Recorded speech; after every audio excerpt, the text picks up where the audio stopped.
Overthinking is not a personality flaw. It's not a sign that you're weak, broken, or too sensitive. In fact, overthinking is often a sign of a highly intelligent brain that has learned the wrong strategy for staying safe. Most people believe overthinking happens because they think too much. That's false. Overthinking happens because your brain is trying to control uncertainty. Your mind believes that if it keeps analyzing, replaying, predicting, and worrying, it can prevent pain, mistakes, or rejection. But neuroscience shows the opposite. The more you mentally rehearse problems without action, the more anxious and stuck you become. Research in cognitive psychology shows that overthinking, also called rumination, is strongly linked to anxiety and depression, not problem solving. A major study published in Clinical Psychology Review found that repetitive negative thinking does not lead to insight or clarity. It strengthens emotional distress and reduces cognitive flexibility. So, let's clear up the first misconception. Overthinking is not deep thinking.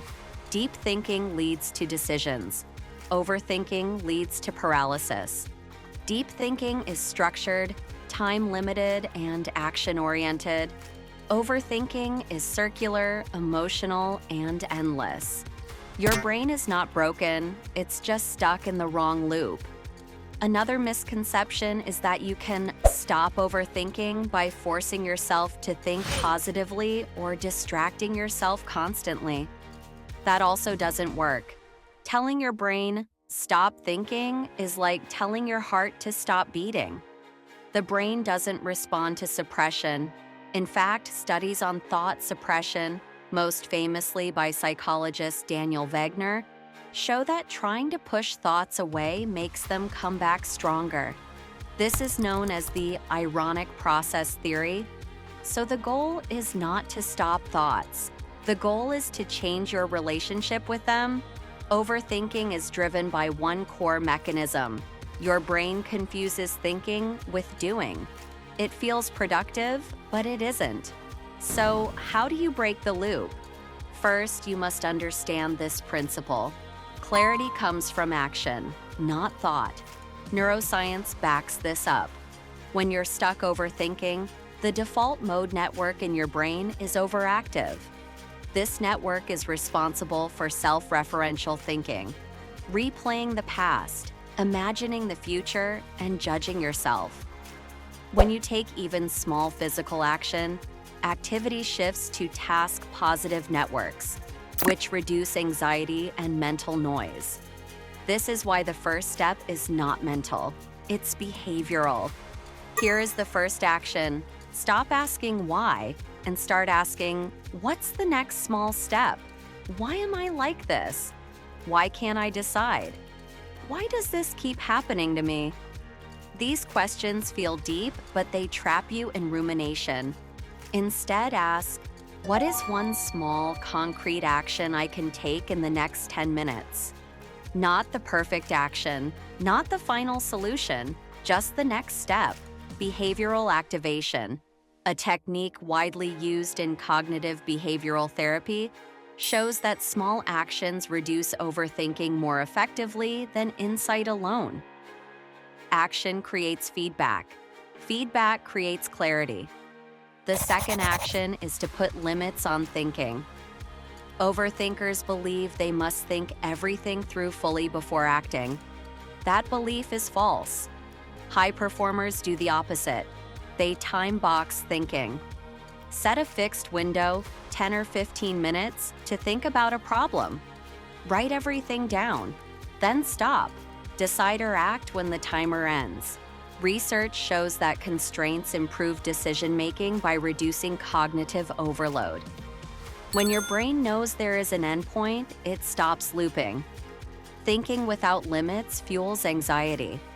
Thinking with boundaries creates focus. The third action is to externalize your thoughts. Your brain is not designed to hold complex information internally for long periods. When thoughts stay in your head, they feel bigger, more emotional, and more urgent. Writing them down changes how the brain processes them. Studies using neuroimaging show that labeling and externalizing thoughts reduces activity in the amygdala, the brain's fear center, and increases activity in the prefrontal cortex, which is responsible for rational control. You don't need to journal beautifully, just dump the thoughts onto paper. Once thoughts are written, they lose power.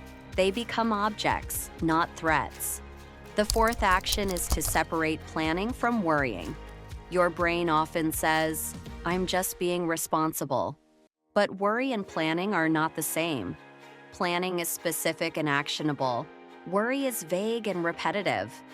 Planning asks, "What will I do if X happens?"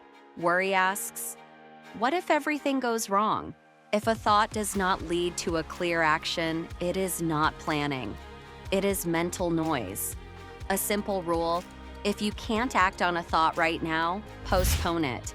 Tell yourself, "This is not useful thinking at this moment." Then redirect attention to something physical: movement, breathing, or a task. This is not avoidance.